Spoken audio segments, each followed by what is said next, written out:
ಮಚ್ಚೇಟು ತಿಂದು ಕೊತ್ವಾಲ ಮಣ್ಣಾದ. ಗುಂಡೇಟಿನ ದಾಳಿಗೆ ಸಿಕ್ಕಿ ಸತ್ತ ಜೈರಾಜ್. ಆಯಿಲ್ ಕುಮಾರ್ನದಾಯ್ತು ಬರ್ಬರ ಕೊಲೆ. ಪೊಲೀಸ್ ಎನ್ಕೌಂಟರ್ಗೆ ಬಲಿಯಾದ ಡೆಡ್ಲಿ ಸೋಮ. ಪಾತಕ ಲೋಕದಲ್ಲಿ ಮೆರೆದವರೆಲ್ಲ ಆಗಿದ್ದು ರಕ್ತ ಸಿಕ್ತ ಅಂತ್ಯವೇ. ಬದುಕಿದವರೇನೋ ದವಲತ್ತು ತೋರಿಸಬಹುದು, ಆದರೆ ನೆಮ್ಮದಿಯ ನಿದ್ದೆ ಇಲ್ಲ. ಎಲ್ಲಿಂದ ಗುಂಡು ಹಾರಿ ಬರುತ್ತೋ ಎಂಬ ಚಿಂತೆಗೆ ಕೊನೆಯಿಲ್ಲ. ರೌಡಿಸಂ ಪ್ರಭಾವಕ್ಕೆ ಒಳಗಾಗಬೇಡಿ, ಎಚ್ಚರ ಎಚ್ಚರ. ಈ ರಿಜ್ವಾನೇ ಮಾಡಿದ್ದು ಅಂತ ಆತನ ವಿರೋಧಿಗಳಿಗೂ ಕನ್ಫರ್ಮ್ ಇತ್ತು, ಪೊಲೀಸರಿಗೂ ಕನ್ಫರ್ಮ್ ಇತ್ತ ಸರ್? 100% ಗೊತ್ತಿತ್ತು. ಲೀಡರ್ ಅಂತ ಯಾರು ಆಗಲ್ಲ ಸರ್? ಲೀಡರ್ ಅಂತ ಆಗುವಂತವ್ರೆ ತನ್ವೀರು. ಒಳಿಫಯಾಸ್ ಮರ್ಡರ್ ಆದ್ಮೇಲೆ ಇಡೀ ಬೆಂಗಳೂರು ಸಿಟಿಲಿ ಇರ್ತಕ್ಕಂಥವ್ರದೆಲ್ಲ ಒಂದು ಅಸೋಸಿಯೇಟೆಡ್ ತರ ಆಗ್ಬಿಡ್ತೀವಿ ಅವ್ರದ್ದು, ಗ್ಯಾಂಗ್ಸ್ಟರ್ಸ್ಗಳು.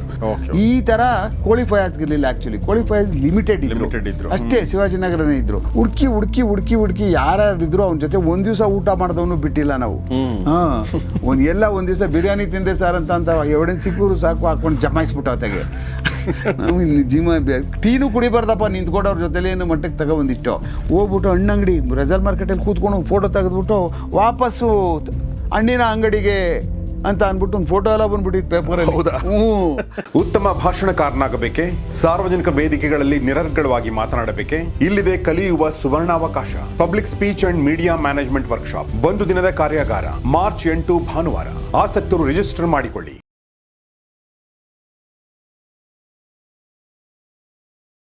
ಸ್ನೇಹಿತರೆ ನಮಸ್ಕಾರ, ಬೆಂಗಳೂರು ಅಂಡರ್ವರ್ಲ್ಡ್ ಕಾರ್ಯಕ್ರಮಕ್ಕೆ ಸ್ವಾಗತ. ನಾನು ಗಬ್ರಿ ಶಕಿ. ನಮ್ಮ ಜೊತೆಗೆ SK ಉಮೇಶ್ ಸರ್ ಇದ್ದಾರೆ, ರಿಟೈರ್ಡ್ SP. ಸರ್, ಕಳೆದ ಸಂಚಿಕೆಯಲ್ಲಿ ನಾವು ಒಂದು ಭಾಳ ಮಹತ್ವದ ಕಾಲಘಟ್ಟವನ್ನು ದಾಟ್ಕೊಂಡು ಬಂದ್ವಿ, ಅಂದರೆ ಅದು ಕೋಳಿಫಯಾಸ್ ಮರ್ಡರ್. ಬಹುಶಃ ಶಿವಾಜಿನಗರದ ಇತಿಹಾಸದಲ್ಲಿ ಅತ್ಯಂತ ದೊಡ್ಡ ಮರ್ಡರ್ಗಳಲ್ಲಿ ಇದೇ ನಂಬರ್ 1 ಮರ್ಡರ್ ಅಲ್ವಾ? ಆ ಟೈಮಲ್ಲಂತೂ ನಂಬರ್ 1. ಈಗಲೂ ಪ್ರಾಯಶಃ ಆ ಥರದ್ದು. ಯಾಕೆಂದರೆ ಆತ ನೀವು ಹೇಳಿದ ಹಾಗೆ ಒಂದು ರೌಡಿಸಮ್ ಬ್ಯಾಕ್ಗ್ರೌಂಡಿಂದ ಬಂದವನಲ್ಲ, ಆದರೆ ಅಹಮ್ಮಿಂದ ಹೇಗೆ ರೌಡಿ ಆಗ್ತಾನೆ ಮತ್ತು ಒಂದು ಪಟಾಲಮಿಂದ ಹೇಗೆ ರೌಡಿ ಆಗ್ತಾನೆ ಅನ್ನೋದಕ್ಕೊಂದು ಉದಾಹರಣೆ, ಮತ್ತು ಮರ್ಡರ್ಗಳಲ್ಲಿ ಹೇಗೆ ಭಾಗಿಯಾಗ್ತಾರೆ ಅದೆಲ್ಲ ನೋಡಿದ್ವಿ. ಆಮೇಲೆ ರಿಜ್ವಾನ್ ಅನ್ನೋಂಥ, ಈ ರಿಜ್ವಾನೇ ಮಾಡಿದ್ದು ಅಂತ ಆತನ ವಿರೋಧಿಗಳಿಗೂ ಕನ್ಫರ್ಮ್ ಇತ್ತು, ಪೊಲೀಸರಿಗೂ ಕನ್ಫರ್ಮ್ ಇತ್ತ ಸರ್? 100% ಗೊತ್ತಿತ್ತು. ಓಕೆ. ಆಮೇಲೆ ಅವತ್ತೊಂದು ನೆಕ್ಸ್ಟ್ ಡೇ ಪೇಪರ್ಗಳಲ್ಲೆಲ್ಲ ಫುಲ್ಲು ಏನು ಹೆಡಿಂಗ್ಗಳು, ಕೋಳಿ ಕೂಗುದು ನಿಂತಿತ್ತು, ಏನೇನೋ ವಿಚಿತ್ರವಾದಂಥ ಇವು ಡೈಲಿ ಸಾಲಾರ್ ಮತ್ತು ಬೇರೆ ಬೇರೆ ಪತ್ರಿಕೆಗಳಲ್ಲಿ, ಟೈಮ್ಸ್ ಆಫ್ ಇಂಡಿಯಾ ಎಲ್ಲದರಲ್ಲೂ ಮುಖಪುಟದಲ್ಲೇ ಪೂರಾ ದೊಡ್ಡ ಒಂದು ಆರ್ಟಿಕಲ್ಗಳು ಬಂದ್ಬಿಟ್ಟು. ಸರ್, ನೀವು ಅವಾಗ ಎಲ್ಲಿ ಕೆಲಸ ಮಾಡ್ತಿದ್ರಿ ಸರ್? ಅವಾಗ ನಾನು ಮಾದೇಪುರ ಇದ್ದೆ. ಓಕೆ. ಅವಾಗ ನಮ್ಗೆ ಈಸ್ಟ್ ಅದು. ಆವಾಗ ನಾವು ಹೆಚ್ಚು ಕಡಿಮೆ ಅರ್ಧ ಡ್ಯೂಟಿ ಈ ಭಾಗದಲ್ಲೇ ಮಾಡ್ತಿದ್ವಿ, ಬರೀ ಇದೇ ಗಲಾಟೆ. ನಮ್ಮನ್ನು ಇಮಿಡಿಯೇಟಾಗೆ DCP, ನಮಗೆ ಈಸ್ಟ್ DCP ಅವರೆಲ್ಲ ಕರೆದು ಬಿಡ್ತಿದ್ರು, ಶಿವಾಜಿನಗರಕ್ಕೆ ಬನ್ನಿ, ಟಿ ಕಾರ್ನರ್ಗೆ ಬಂದುಬಿಡಿ, ಬ್ರಾಡ್ವೇ ರೋಡಿಗೆ ಬನ್ನಿ, ಆಮೇಲೆ ಅಲ್ಲಿ ಮುತ್ಯಾಲಮ್ಮ ರಸ್ತೆ ಬನ್ನಿ, ಇದ್ರ ಹತ್ರ ಬನ್ನಿ, ಚಿಕ್ಕ ಬಜಾರಿಗೆ ಬನ್ನಿ, ಬಡಮಕ್ಕನಿಗೆ ಬನ್ನಿ, ಆಮೇಲೆ ಈ ಬಂದು ಇದು ಯಾವುದು ಟ್ಯಾಂಡ್ರಿ ರೋಡು, ಇವೆಲ್ಲ ಒಂಥರ ನಮಗೆ ಒಂದು ಏನಪ್ಪ ಇದೇನಿದು ಪೊಲೀಸ್ ಅಂದರೆ ಹಿಂಗಾಯ್ತು, ಬೆಳಿಗ್ಗೆ ಇದ್ದಂದ್ರೆ ಅಲ್ಲಿ ಯಾವಾಗೂ ಇಲ್ಲೇ ಇರ್ತೀವಲ್ಲ ನಾವು ಅಂತ. ದಟ್ ಈಸ್ ಆಲ್ಸೋ ಒಂಥರ ನಮಗೂ ಅನ್ನಿಸ್ತಾ ಇತ್ತು ಅವಾಗ. ನಾವೆಲ್ಲ ಅವಾಗ ಹೊಸ್ದಾಗ 4-5 ವರ್ಷ ಆಗಿತ್ತು ಪೊಲೀಸಿಗೆ ಬಂದು. ಆ ದಿನಗಳು ನಮಗಂತೂ ತುಂಬ ಕಲಿಸ್ತು, ಮತ್ತು ಮನುಷ್ಯ ಹೆಂಗೆ ಧೈರ್ಯ ಇರಬೇಕು ಅನ್ನುವಂಥ ಪಾಠ ಕಲಿಸ್ತು. ಆಮೇಲೆ ಇವ್ರನ್ನೆಲ್ಲ ಹ್ಯಾಂಡ್ಲ್ ಮಾಡಬೇಕಾದ್ರೆ ಎಷ್ಟು ಗಟ್ಟಿ ಆಗಬೇಕು ನಾವು ಅನ್ನುವಂಥದ್ದು ನಮಗನ್ನಿಸ್ತು. ಓಹೋ, ನಾವುಗಳು ಸರಿಯಾಗಿ ಗಟ್ಟಿ ಇರಬೇಕು. ಆಮೇಲೆ ಇವ್ರಿಗೆ ಈ ಥರದವೆಲ್ಲ ಇವ್ರಿಗೆ ಹೆಂಗೆ ಬಲಿ ಹಾಕಬೇಕು, ಇವ್ರನ್ನ ಬಲಿ ಹಾಕಬೇಕು ಅಂದ್ರೇನು, ಇವ್ರಿಗೆ ನಾವು ಗಟ್ಟಿ ಆಗಬೇಕು ಅಂದ್ರೆ ಇವ್ನ ಹತ್ರ ಸೇರಿಸಬಾರ್ದು, ಕಾಂಪ್ರಮೈಸ್ ಮಾಡ್ಕೋಬಾರ್ದು ಇವ್ರ ಜೊತೆ. ಇವ್ರನ್ನ ಹೆಂಗೆ ರೌಡಿಗಳ ಥರನೇ ಟ್ರೀಟ್ ಮಾಡಬೇಕು. ಆಮೇಲೆ ಅವರು ಯಾವ ಕಾರಣಕ್ಕೂ ಮಾಡೋದನ್ನ ಆದಮೇಲೆ ಅದ್ರಲ್ಲಿ ಮರ್ಜಿ ಕೊಡಬಾರ್ದು. ಅವನ್ನ ಕೊಂದಾಕ ಅವನೇ ಯಾರನ್ನ ಸಾಯಿಸವನೇ ಅಂದರೆ ಇವ್ರಿಗೆ ಅರ್ಧ ಜೀವ ಮಾಡಿ ಕಳಿಸ್ಬೇಕು ಒಳಗಡೆ. ಅಟ್ಲೀಸ್ಟ್ ಫುಲ್ ಮಾಡೋಕ್ಕಾಗಲ್ಲ ಪೊಲೀಸವರು, ಅರ್ಧ ಜೀವ ಮಾಡಿ ಅವನು ಹೋಗಿ 6 ತಿಂಗಳು ಅವನು ನರಳಬೇಕು ಜೈಲಲ್ಲಿ. ಆ ಥರ ಒಂದು ಮಾಡಿ ಕಳಿಸ್ಬೇಕು ಇವ್ರನ್ನ, ಇಲ್ಲಾಂದರೆ ಇವರೆಲ್ಲ ಬುದ್ಧಿ ಕಲಿಯಲ್ರು ಅನ್ನುವಂಥ ಒಂದು ಗಟ್ಟಿತನ. ಆಮೇಲೆ ಸರಿಯಾದ ಪೊಲೀಸು, ಆಮೇಲೆ ಹಗಲು ರಾತ್ರಿ ಓಡಾಡ್ಕೊಂಡು ಇವ್ರು ಹಿಡಿಯುವಂಥದ್ದು, ಆಮೇಲೆ ರಾತ್ರಿ ಹೊತ್ತು ಹೆಚ್ಚಿಗೆ ಪೊಲೀಸ್ ಕೆಲಸ ಮಾಡುವಂಥದ್ದು ಇವ್ರಿಗೆಲ್ಲ. ಆಮೇಲೆ ಇವ್ರ ಬಗ್ಗೆ ಡಾಕ್ಯುಮೆಂಟೇಶನ್ ಮಾಡುವಂಥದ್ದು ಅಲ್ಲೇ ಕಲ್ತ್ಕೊಂಡಿದ್ದು ನಾನು. ಇವ್ರ ಬಗ್ಗೆ ಇವ್ನ ಗ್ಯಾಂಗ್ ಎಷ್ಟು ಜನ, ಇವ್ರಿಗೆ ದುಡ್ಡು ಹೆಂಗೆ ಬರುತ್ತೆ ಸರ್, ಇದನ್ನ ಯಾರು ಕಲಿಸಿದ್ರು ಸರ್ ನೀವು? ಅಂದ್ರೆ ಇದು ನಾವೇ ಕಲ್ತ್ಕೊಂಡು ಇದನ್ನ ಇದು ಮಾಡ್ಕೊಂಡಿಲ್ಲ. ಇದು ಅಂದ್ರೆ ನಾಳೆ ದಿವಸ ಇವ್ರನ್ನ ಹೆಂಗೆ ಹಿಡಿದ್ ನಾವು, ಇವ್ರು ಫಾಲೋ ಹೆಂಗೆ ಮಾಡೋದು ಆಮೇಲೆ ನಾಳೆ ಯಾರೋ ಆಫೀಸರ್ ಕೇಳ್ತಾರೆ ಹೆಂಗೆ ಇದು ಮಾಡ್ತೀರಿ ಅಂದಾಗ ನಮ್ಗೆ ಇಷ್ಟು ಜನದ್ದು ಒಂದು 100 ಜನ ರೌಡಿಗಳದ್ದು ನಮ್ಮ ಹತ್ರ ಡೇಟಾ ಇಲ್ಲ ತಲೆನಲ್ಲಿ ಅಂದರೆ ನಮ್ಗೇನು ಅನ್ಕೋತಾರೆ ಇವರು? ಹೌದಲ್ವೇ? ಇವ್ರು ಯಾರೋ ವೇಸ್ಟ್ ಬಾಡಿ ಪೊಲೀಸ್ ಸುಮ್ಮನೆ ಉಣ್ಕೋಗಿ ಬಂದವ್ರ ಕಣ ಇವರು, ಯಾರೋ ಗಿರಾಕಿಗಳು ಬಿರಿಯಾನಿ ಪೊಲೀಸ್ ಅಂದ್ಬಿಡ್ತಾರೆ ಆಮೇಲೆ. ಕರೆಕ್ಟ್. ಹಾಂ, ನಮಗೂ ವಾಟ್ಸಪ್ ಟೆಕ್ನಾಲಜಿ ಏನು ಇರದೇ ಇರೋಂಥ ಟೈಮ್, ಆ ಟೈಮಲ್ಲಿ ಏನೂ ಇಲ್ಲ. 95 ಅವಾಗ ತಾನೇ ಕೋಳಿ ಫಯಾಜ್ ಸತ್ತಾದ 1-1.5 ತಿಂಗಳು 2 ತಿಂಗಳಿಗೇನೋ ಮೊಬೈಲ್ ಬಂದಿದ್ದು 95ರಲ್ಲಿ. ಸೆಪ್ಟೆಂಬರ್ ಅಕ್ಟೋಬರ್ಗೆ ಬಂತದ್ದು. ಒಂದು ಮಾತಾಡಿದ್ರೆ ರಿಸೀವ್ ಮಾಡಿಕೊಂಡ್ರು ಕಾಸಲ್ವ ಅವಾಗ, ಆ ಥರದ್ದು. ಆ ಥರ ಇದ್ದಂಥ ಪೀರಿಯಡ್ ಅದು ರೌಡಿಗಳಲ್ಲಿ. ಆಮೇಲೆ ನಾವೂ ಸಹ ಪೊಲೀಸರುಗಳು ಅವಾಗೆಲ್ಲ ಪ್ರೊಬೇಷನರಿಗಳು, ಏನಾರು ನಾವು ಕಲಿಬೇಕು, ಇವ್ರನ್ನೆಲ್ಲ ಹ್ಯಾಂಡ್ಲ್ ಮಾಡಬೇಕಾದ್ರೆ ನಾಳೆ ದಿವಸ ಯಾವ ಥರ ಡಾಕ್ಯುಮೆಂಟೇಷನ್ ಮಾಡ್ಕೋಬೇಕು ಅನ್ನುವಂಥದ್ದು ನಾವು ಆವಾಗಲಿಂದನೇ. ಹೌದು, ಈ ಮೊಬೈಲು ಕಂಪ್ಯೂಟರ್ಗಳಿಲ್ಲದೆ ಹೋದ್ರೂ ಅವ್ರು ಫೋಟೋಗಳು ತೊಗೊಳ್ಳೋದು, ಅವ್ರ ಡೇಟಾ ಎಲ್ಲ ಬರೀದು, ಫ್ರೇಮ್ಗಳು ಮಾಡುವಂಥದ್ದು, ದೊಡ್ಡ ಇದನ್ನು ಫೋಟೋ ಆಲ್ಬಮ್ಗಳು ಮಾಡ್ಕೊಳ್ಳುವಂಥದ್ದು, ಅವನ ಕತೆ ಏನು ಅಂತ ಅದ್ರ ಜೊತೆಲೇ ಒಂದು ಏನೇನು ಕತೆ ಅಂತ ಜೋಡಿಸ್ಕೊಳ್ಳುವಂಥದ್ದು ಪ್ರತಿಯೊಂದೂ. ಆಮೇಲೆ ಈಗೇನು ಅವನೆಲ್ಲೋದ, ಎಷ್ಟು ಕೇಸ್ ಆಗ್ತಾವೋ, ಯಾವ ಜೈಲಿಗೆ ಹೋದ, ಅದು ಫಾಲೋ ಅಪ್ ಮಾಡ್ತಕ್ಕಂಥದ್ದು ಈ ಗ್ಯಾಂಗ್ಗಳನ್ನ ಆವಾಗ ನಮಗೊಂದು ಸ್ವಲ್ಪ ಅಲ್ಲಿ ಬಂತು, ಮಾಡ್ಕೋಬೇಕಿದ್ನಲ್ಲನೂ ಅಂತೇಳಿ. ಆವಾಗ ನಮ್ಗವು ಕೊನೆಯವರೆಗೂ ಪೊಲೀಸಿಂಗಲ್ಲಿ ಕೊನೆಯವರೆಗೂ ಸಹಾಯಕ್ಕೆ ಬಂದು ಅವೆಲ್ಲ. ಎಲ್ಲಿ ಹೋದರೆ ಯಾರಿಗೆ ಒಂದು ಕಾಂಟ್ಯಾಕ್ಟು, ಹೆಂಗೆ ಹಿಡ್ಕೋಬೇಕು, ಎಲ್ಲಿ ಐಡೌಟು, ಆಮೇಲೆ ಇವನಿಗೆ ಸೋರ್ಸಸ್ ಆಫ್ ಇನ್ಕಮ್ ಹೆಂಗೆ, ಎಲ್ಲಿಗೆ ನುಗ್ಗಬೇಕು, ಎಲ್ಲಿಗೆ ಯಾರಿಗೆ ಹಿಡಿದ್ರೆ ಕತ್ತಿಡಿದ್ರೆ ಎಲ್ಲಿ ಎಲ್ಲಿ ಓಪನ್ ಮಾಡಿದ್ರೆ ಎಲ್ಲಿ ಹಿಡಿದ್ರೆ ಎಲ್ಲಿ ಓಪನ್ ಆಗ್ತಾನೆ ಇವನು ಅನ್ನುವಂಥದ್ದೆಲ್ಲ ನಮ್ಗೆ ಗೊತ್ತಾಗ್ತಾ ಹೋಯ್ತು ಈ ಕೇಸ್ಗಳಲ್ಲಿ.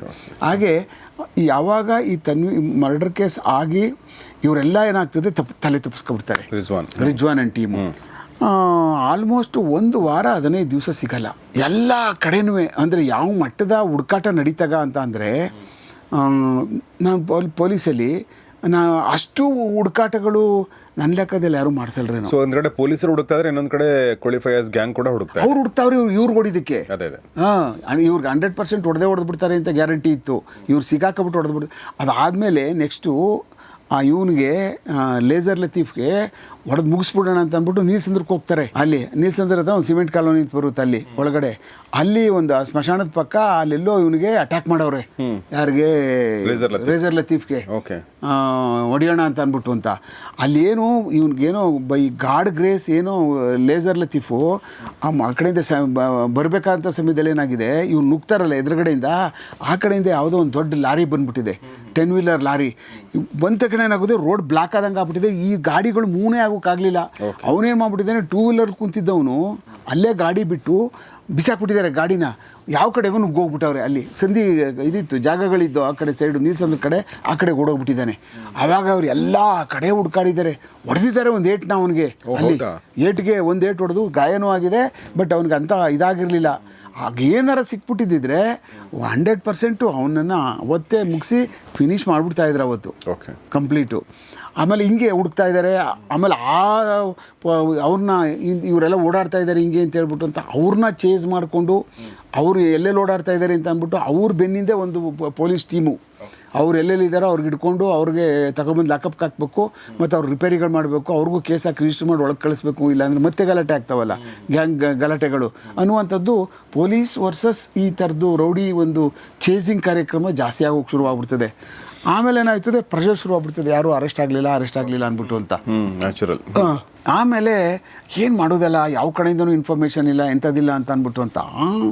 ಇವನ ಮನೆಯಲ್ಲಿ ಒಂದು ಇದಿರ್ತದೆ ಫೋನು, ಯಾರ್ದು? ರಿಜ್ವಾನ್ ಮನೆಯಲ್ಲಿ ಲ್ಯಾಂಡ್ಲೈನು. ಆ ಲ್ಯಾಂಡ್ಲೈನ್ಗೆ ಬರುತ್ತಲ್ಲ, ಅದಕ್ಕೆ ಇನ್ನೊಂದು ಲೈನ್ ಹಾಕ್ಕೊಂಡು ಡಿವೈಡ್ ಇದರಿಂದ ಕನೆಕ್ಷನ್ ಕೊಟ್ಟಿರ್ತಾರಲ್ಲ, ಇದೊಂದು ಫೋನ್ ತೊಗೊಂಡು ಅದಕ್ಕೊಂದು ಕಾಲರ್ ರೇಡಿ ಹಾಕ್ಕೊಂಡು ನಾವು ಅಲ್ಲಿ ಕಾಯ್ಕೊಂಡು ಕೂತ್ಕೊಂಡಿದ್ದೋ ಆ ಕಾಲದಲ್ಲಿ. ಅಂದರೆ ಫೋನ್ ಯಾವಾಗ ಬರ್ತದೋ ಏನಾರ ಮಾಡ್ತಾನೆ ಎಲ್ಲಿಂದಾದ್ರು ಅಂತ. 9ನೇ ದಿವ್ಸಕ್ಕೆ ಒಂದು ಕಾಲ್ ಬಂತು ನೋಡಿ ಅವ್ರ ತಾಯಿಗೆ. ಅವ್ರ ತಾಯಿ ಅಂತೂ ಎತ್ಕೊಂಡು ಬಾಯಿಗೆ ಬಂದಂಗೆ ಬೈದಾಕ್ಬಿಡ್ತಾರೆ ಫೋನಲ್ಲಿ. ನೀನು ಹೆಂಗಿದ್ದೀಯ ಅಂತಲೂ ಕೇಳಲ್ರ ಅವರು. ನೀನು ಉರ್ದುನೇ ಅದು ಏನೇನು ಭಾಷೆ ಬೈದ್ರು ಅಂದರೆ ಅವನು ಒಂದು ಅಕ್ಷರ ವಾಪಸ್ ಮಾತಾಡೋಕ್ಕಾಗಲಿಲ್ಲ ಅವ್ರ ತಾಯಿಗೆ. ನೀನು ಯಾಕೆ ಫೋನ್ ಮಾಡ್ತೀಯ, ನೀನು ಅಯೋಗ್ಯ ಲೋಫರ್ ನೀನು, ನೀನು ನಮ್ಮ ಹೊಟ್ಟೆನಲ್ಲಿ ನೀನು ಯಾಕೆ ಕೊಡ್ತೀವಿ, ಅದು ಏನೇನು ಕೋಪ ಆಯ್ತೋ ಎಲ್ಲ ತಿರ್ಸ್ಕೊಬಿಟ್ರಿ, ಏನಕ್ಕೆ ಬೇಕಾಗಿತ್ತು ನಮಗಿದು. ನಾನು ಹೇಳ್ತಾ ಇದ್ನಲ್ಲ ನಿನ್ನ ಯಾಕೆ ನಾನು ಇದಕ್ಕೆ ಕರ್ಕೊಂಡೋಗಿದ್ದು ಮಕ್ಕಾಗೆ, ಅಲ್ಲೆಲ್ಲ ಏನು ಮಾಡಿ ದೇವ್ರ ಮುಂದೆ ಮಾಡ್ಕೊಂಡು ಎಲ್ಲ ಇನ್ನು ಮುಂದೆ ಸರಿ ಹೋಗ್ತೀನಿ ಅಂತ ತಾನೇ ಬಂದೆ ನೀನು, ಇನ್ನು ಮತ್ತೆ ಅಲ್ಲಿಗೆ ಹೋಗಿ ಏನು ಪ್ರಯೋಜನ? ನೀನು ಕರ್ಕೊಂಡೋಗಿ ವಾಪಸ್ ಬಂದಾದಮೇಲೆ ನೀನು ಬುದ್ಧಿ ಕಲೀಲಿಲ್ವಲ್ಲ, ಬಾಯಿಗೆ ಬಂದಂಗೆ ಬೈದಾಕ್ಬಿಡ್ತಾರೆ. ಅಯ್ಯಮ್ಮ ನಮ್ಗೆ ಗೊತ್ತಾಗೋಯ್ತು, ಯಾವ ಕಾರಣಕ್ಕೂ ಅಮ್ಮ ಸಪೋರ್ಟ್ ಮಾಡೋದಿಲ್ಲ, ಹೇಳ್ಬಿಡ್ತಾಳೆ ಬಂದರೆ, ಮನೆಗೆ ಬಂದರೆ ಹಿಡ್ಕೊಂಡೋಗಿ ಬನ್ನಿ ಅಂದ್ಬಿಟ್ಟು ಹೇಳ್ಬಿಡ್ತಾಳೆ ಅಂತ ನಮ್ಗೆ ಗೊತ್ತಾಗೋಯ್ತದಾಗ. ಇನ್ನು ಅವ್ರನ್ನ ಮಾತಾಡ್ಸಿ ಏನು ಪ್ರಯೋಜನ? ಕರೆಕ್ಟ್. ಆಗ ಅಮ್ಮನ ಹಾರ್ಟ್ ಗೊತ್ತಾಗೋಯ್ತಲ್ಲ, ನಾ ಇನ್ನು ಮನೆಗೆ ಬರೋಲ್ಲ, ಅವನು 100% ಬಂದ್ರೂ ಲಾಕ್ ಮಾಡ್ಕೊ, ಇವರೇ ಹಿಡ್ಕೊಟ್ಬಿಡ್ತಾರೆ ಅಂತ ನಮ್ಗೆ ಗೊತ್ತಾಗೋಯ್ತು.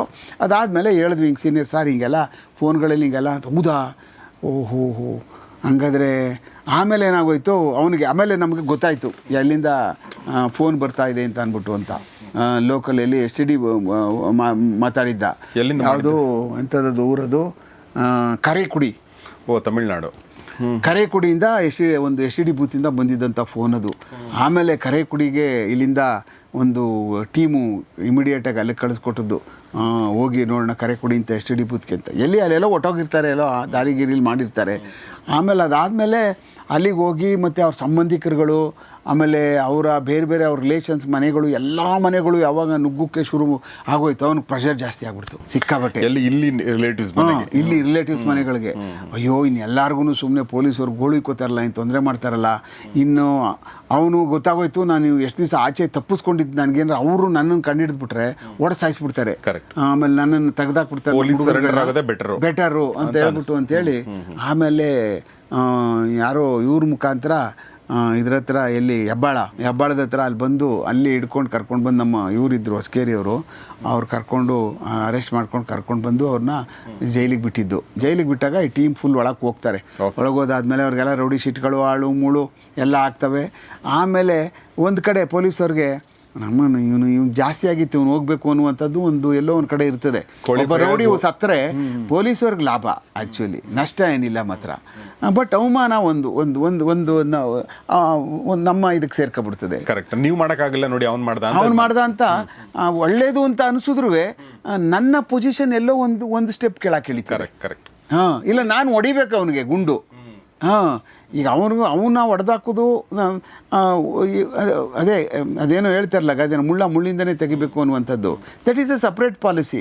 ಅಟ್ ದ ಸೇಮ್ ಟೈಮ್ ನಮ್ಮ ಇಮೇಜ್ಗೂ ಸ್ವಲ್ಪ ಡ್ಯಾಮೇಜ್ ಆಗ್ತಾ ಇರ್ತದಲ್ಲ. ಬಟ್ ಇಂಥವೆಲ್ಲ ನಡೆದಾಗ ಅದನ್ನು ಸ್ವಲ್ಪ ಬ್ಯಾಲೆನ್ಸು ಮಾಡ್ಕೋಬೇಕು. ಅದೇನು ತಲೆ ಕೆಡ್ಸ್ಕೊಳ್ಳೋಕ್ಕೂ ಹೋಗಬಾರ್ದು. ಬಟ್ ಆಗ ಸೀನಿಯರ್ ಆಫೀಸರ್ಗಳು ಏನು ಮಾಡ್ತಾರೆ ಅಂದರೆ, ಏನು ರೀ ನೀವು ಏರಿಯಾಗಳಲ್ಲಿ ಹಿಂಗೆ ರೌಡಿಸಮ್ ಆಗ್ತಾ ಇದ್ದಾವೆ, ಏನು ಹೊಡೆದಾಡ್ಕೊಂಡು ಸಾಯ್ತಾ ಇದ್ದಾರೆ, ಹಂಗೆ ಅಂತ ಹೇಳ್ಬಿಟ್ಟು ಅಂತ ಅವ್ರನ್ನ ಟ್ರಾನ್ಸ್ಫರ್ ಮಾಡಿಬಿಡೋದು, ಆಮೇಲೆ ಅವನ್ನ ಸಸ್ಪೆಂಡ್ ಮಾಡಿಬಿಡೋದು ಮಾಡಿಬಿಡ್ತಾರೆ. ಯಾಕೆ ಹಿಂಗೆ ಆಗ್ತಾವೆ ಅಂದ್ಬಿಟ್ಟು ಅಂತ. ನೋಡಿ, ರೌಡಿ ಹೊಡೆದಾಡ್ಕೊಂಡು ಸತ್ರೂ ಹಂಗೆ ಮಾಡಿಬಿಡ್ತಾರೆ. ಆ ಕಾರಣಕ್ಕೆ ಒಂದೊಂದು ಟೈಮು ನಮ್ಮವು ಅದರಲ್ಲಿ ಕಿತಾವಣೆಗಳಿರ್ತವೆ. ಏನು ಬೆಂಕಿ ಕಿಡಿ ಅಂಟಿಸಿರ್ತೀವಿ ನಾವು. ಒಂದು ಹಂಗೆ ಯಾರ್ಯಾರು ಅಂಟಿಸ್ಬೇಕೋ ಹಂಗೆ ಕಿಡಿಗಳು ಅಂಟಿಸ್ತಾನೂ ಬೇಕು ಪೊಲೀಸವ್ರಿಗೆ. ಆ ಚಾಕಚಕ್ಯತೆಯೂ ಬೇಕು. ಯಾಕೆಂದರೆ ಎಲ್ಲರಿಗೂ ನಾವು ಎನ್ಕೌಂಟ್ರ್ ಮಾಡುವಂಥದ್ದು ಕಷ್ಟ ಆಗ್ತದೆ. ಸೊಸೈಟಿ ಸರಿ ಇರಬೇಕು, ಆಮೇಲೆ ನೆಮ್ಮದಿಯಾಗಿರಬೇಕು. In the interest of society ಕ್ರಿಮಿನಲ್ಗಳು ಕ್ಲೀನ್ ಆಗಬೇಕು ಅಷ್ಟೇ. ಸೊ ಕ್ಲೀನ್ ಆಗೋಕ್ಕೆ ಕೆಲವೊಂದ್ಸಲ ಬೆಂಕಿ ಕಡ್ಡಿ ಗೀರಿ ದೂರ ಬಂದು ಅದು ಯಾರು ಹಚ್ಚಿದ್ದು ಅಂತ ನಾವು ಬೆಂಕಿ ಅಂಟಿಸುವಂಥ ಕೆಲಸ ಮಾಡ್ಬಿಟ್ಟು ಸುಮ್ಮನೆ ಮಾಡ್ಬಿಟ್ಟು ಬಿಟ್ಬಿಡ್ಬೇಕಷ್ಟೇ. ಬಟ್ ಅದು ಅಂಟ್ಕೊಂಡು ಸುಟ್ಟೋಗುವಂಥದ್ದು ಕ್ರಿಮಿನಲ್ಗಳೇ ಸುಟ್ಟೋಗ್ಬಿಡ್ಬೇಕು. ಅದು ಬೇರೆಯವ್ರು ಯಾರಿಗೂ ಹೋಗಬಾರ್ದು. ಅದು ಆ ಥರದ ಪೊಲೀಸ್ ಕೆಲಸನೂ ಬೇಕು. ಇಂಥ ದೊಡ್ಡ ದೊಡ್ಡ ನಗರಗಳಲ್ಲಿ ಈ ಥರ ಸಿಕ್ಕಾಬಟ್ಟೆ ಗ್ಯಾಂಗ್ ವಾರ್ಗಳು, ಗ್ಯಾಂಗ್ ಕಟ್ಕೊಂಡು ಮಾಡ್ತಾರಲ್ಲ, ಇಂಥ ಕಡೆ ಅದು ಬೇಕಾಗಿರ್ತದೆ. ಆಮೇಲೆ ಅವರು ಒಳಗೋಗ್ಬಿಡ್ತಾರೆ ಜೈಲಿಗೆ. ಒಳಗೋಗ್ಬಿಟ್ಟಾದ್ಮೇಲೆ ಇವ್ರುಗಳು ಯಾರು ಆಚೆ ಬಂದಾದಮೇಲೆ ಇವ್ರ ಆರ್ಭಟಗಳು ಜಾಸ್ತಿ ಆಗಿಬಿಡ್ತವೆ. ಯಾರ್ದು? ತನ್ವೀರು, ಇಸ್ತಿಯಾಕು, ಸಜ್ಜಾದು, ಶಾಕಿರು, ಆತುಷು, ಜಬ್ಬಾರು, ಆಮೇಲೆ ಅಯ್ಯೂಬು, ಊಂಟು, ಆಮೇಲೆ ತರಕಾರಿ ಕಲೀಲು, ಆಮೇಲೆ ದಿವಾನಾಲಿ, ಹಿಂಗೆ ಎಲ್ಲ ಕಡೆನೂ. ಈಗ ದಿವಾನಾಲಿ ಒಂದು ಟೀಮೆಲ್ಲ ಈ ಕಡೆ ಯಾರಬ್ ನಗರ, ಇಲಿಯಾಸ್ ನಗರದ ಕಡೆ, ಆಮೇಲೆ ಈ ಕಡೆ ಇವನು ತಂಬಾಲು ನಾಸಿರು, ಆಮೇಲೆ ಅಲೀಂ ಪಾಷಾ, ಹೀಗೆ ಎಲ್ಲೆಲ್ಲಿರ್ತಾರೋ ಆ ಕಡೆ, ಅವಲಹಳ್ಳಿ ಕಡೆ ಒಂದು ಕಡೆ, ಮೈಸೂರು ರೋಡ್ ಹತ್ರ ಅಲ್ಲೊಂದು ಕಡೆ, ಆಮೇಲೆ ಈ ಗೋರಿಪಾಳ್ಯದಲ್ಲಿ ಅವ್ರದ್ದು ಆ ಕಡೆ ಒಂದು ಟೀಮು, ಹೀಗೆ ಬೇರೆ ಬೇರೆ ಬೇರೆ ಬೇರೆ ಟೀಮರ್ಗಳು ಇವುಗಳ ಗ್ಯಾಂಗ್ಗಳಲ್ಲಿ ಎಮರ್ಜ್ ಆಗ್ಬಿಡ್ತಾವಾಗ. ಕೋಳಿಪಾಯ ಸತ್ತೋಗ್ಬಿಟ್ಟಾದ್ಮೇಲೆ, ಮರ್ಡರ್ ಆದಮೇಲೆ. ಆಮೇಲೆ ತನ್ವೀರ್ದು ಜಾಸ್ತಿ ಆಗ್ಬಿಡ್ತಿದೆ ಅವ್ರದ್ದೆಲ್ಲ, ಪ್ರತಾಪ್ಗಳು ಜಾಸ್ತಿ ಆಗೋಯ್ತದೆ. ಆಮೇಲೆ ಸೆಟ್ಲ್ಮೆಂಟ್ಗಳು ಜಾಸ್ತಿ ಆಗಿಬಿಡ್ತವೆ. ಆಮೇಲೆ ಎಕ್ಸ್ಟಾರ್ಷನ್ಗಳು ಜಾಸ್ತಿ ಆಗಿಬಿಡ್ತವೆ. ಉಂಬ್ರಲ್ಲಾಗ ಅವರು ಇನ್ನೂ ಅಂದರೆ ಇನ್ನು ಬಿಸಿ ರಕ್ತ, ಏನಾಗ್ಬಿಡ್ತಿದೆ ನೋಡೇ ಬಿಡೋಣ, ನಮ್ಮ ಪಾಸ್ ಕೊಡ್ದ್ಬಿಟ್ನಲ್ಲ ಅವ್ನು ಹೊಡಿಯೋವರೆಗೂ ಅವ್ನು ಕೊಂದಾಕೋವರೆಗೂ ನಿದ್ರೆ ಮಾಡೋದು ಬೇಡ. ಸರ್, ಈಗ ಈ ಟೀಮಲ್ಲೇ ಇದೆ ಒಂದು ವೀರಪ್ಪನ್, ನೀವು ಒಂದ್ಸಲ ಹೇಳಿದ್ ನೆನಪು ಬಂದಾಗ ವೀರಪ್ಪನ್ ಸತ್ತ ಮೇಲೆ ಮರಿ ವೀರಪ್ಪನ್ಗಳು ತುಂಬ ಜನ ಹುಟ್ಕೊಂಡ್ರಂತೆ. ಆ ಥರ ಕೋಳಿ ಫಯರ್ಸ್ ತೀರ್ಕೊಂಡ್ಮೇಲೆ ಮಿನಿ ಕೋಳಿ ಫಯರ್ಸ್ಗಳು ಸುಮಾರು ಜನ ಹುಟ್ಕೊಂಡ್ಬಿಡ್ತಾರೆ. ಹೌದು, ಅವ್ನ ಮಗನೇ ನೋಡಿ ಪಪ್ಪು, ಅವನೇ ಅವನ ಮಗ ಅಲ್ತಾಫ್ ಅಲಿಯಾಸ್ ಪಪ್ಪು. ಆ ಹುಡುಗ ಪಾಪ ಅವನು ಮಗನೇ, ಅವನಿಗೂ ಅದು ಈಗಲೂ ಮರ್ಡರ್ ಕೇಸ್ ಮಾಡ್ತಾನೆ. ಅದಾದ್ಮೇಲೆ ಒಳಗಡೆಗೆ ಹೋಗ್ತಾನೆ ಅವನು. ಅದರಲ್ಲಿ ಒಬ್ಬ ಅವ್ರ ಮಗ ಮತ್ತು ಅವನೇನೋ ಇನ್ನೊಬ್ಬ ಅವರ ಚಿಕ್ಕಪ್ಪನ ಮಗ ಖಲೀಲ್ ಅಂತೇಳಿ ಹೀಗೆ ಹಲವಾರು ಜನ ಆಚೆ ಬರ್ತಾರೆ. ಲೀಡರ್ ಅಂತ ಯಾರು ಆಗಲ್ಲ ಸರ್? ಲೀಡರ್ ಅಂತ ಆಗುವಂಥವ್ರಿಗೆ ತನ್ವೀರ್. ಹಾಂ, ಮೇಯ್ನು ಇವನ ಟೀಮ್ಗೆ ಮೇಜರ್ ಇವನು ಕೋಳಿ ಫಯಾಜ್ ಹೋದ್ಮೇಲೆ ಇವನೇ ಕಂಪ್ಲೀಟ್ ಎಲ್ಲ ಲೀಡ್ ಮಾಡ್ತಾಯಿದ್ದು. ಆದರೆ ನಾವಿಷ್ಟು ಕೇಸ್ಗಳು ಮಾಡಿದ್ದೀವಿ, ಸುಮಾರು 104 ಕೇಸಸ್ ಇದೆ ತನ್ವೀರ್ ಮೇಲೆ. ಬೆಂಗಳೂರು ನಗರದಲ್ಲಿ ಯಾವುದೇ ರೌಡಿಗಳ ಮೇಲೆ ಅಷ್ಟು ಕೇಸಸ್ ಇರಲಿಲ್ಲ. 104 ಕೇಸ್ಗಳು ಪೂರ್ತಿ. ಆಮೇಲೆ ಆ 104 ಕೇಸ್ಗಳಲ್ಲಿ ಸುಮಾರು ಮರ್ಡರ್ ಕೇಸ್ಗಳಲ್ಲೂ ತನ್ವೀರ್ ಇದ್ದಾನೆ. ಯಾವುದೇ ಮರ್ಡರ್ ಕೇಸ್ಗಳಲ್ಲಿ ಡೈರೆಕ್ಟ್ ಪಾರ್ಟಿಸಿಪೆಂಟ್ ಇಲ್ಲ. ಅವನು ಹೋಗಿ ಹೊಡೆದದ್ದು, ಮುಚ್ಚಿಗೆಯಲ್ಲಿ ಕತ್ತರಿಸ್ಬಿಟ್ಟದ್ದು, ಆಮೇಲೆ ಕುತ್ತಿಗೆ ಕತ್ತರಿಸೋದು, ಕತ್ತರಿಸೋದು ಇಲ್ಲವೇ ಇಲ್ಲ ಎಲ್ಲೂ. ಅಸೋಸಿಯೇಟ್ ಆಗೋನಷ್ಟೇ. ಇವನು ಹುಡುಗರುಗಳು ಮಾಡೋರೆ, ಇವನಿಗೆ ಗ್ಯಾಂಗಲ್ಲಿ ಇದ್ದವ್ರು ಹೋಗ್ಬಿಡ್ತಾರೆ, ಮರ್ಡರ್ ಮಾಡಿಬಿಡ್ತಾರೆ. ಅವಾಗ ಇವನ ಹೆಸರು ಮರ್ಡರ್ ಕೇಸಿಗೆ ಬಂದ್ಬಿಡುತ್ತೆ. ಹಂಗೆ ಡೈರೆಕ್ಟಾಗಿ ಬ್ಯಾಟಿಂಗ್ ಮಾಸ್ಟರ್ ಎಲ್ಲವೇ ಇಲ್ಲ ಈ ಮನುಷ್ಯ. ಬಟ್ ಬೇರೆಯವ್ರಿಗೆ ಇರೋದಕ್ಕಿಂತ 1000 ಪಾಲು ಮೇಲೂ ಆ ಲ್ಯಾಂಗ್ವೇಜ್ ಇದೆಯಲ್ಲ, ಬಾಡಿ ಲ್ಯಾಂಗ್ವೇಜು, ಆಮೇಲೆ ಆ ಕೂಗಾಟ, ಆಮೇಲೆ ಅವನು ಹಾಕುವಂಥ ರೋಪ್ಗಳಿದಾವಲ್ಲ, ಅವುಗಳು ನನ್ನ ಲೆಕ್ಕ ಒಂದು 500 ಜನ ರೌಡಿಗೆ ಸಮ. ಅವು ಧಮ್ಕಿ, ಆ ಸ್ಪೀಡು, ಆ ಕೋಪ ಇರುವಂಥದ್ದು. ಬಟ್ ಅದು ಹೊಡಿದ್ರಲ್ಲಿಲ್ಲ.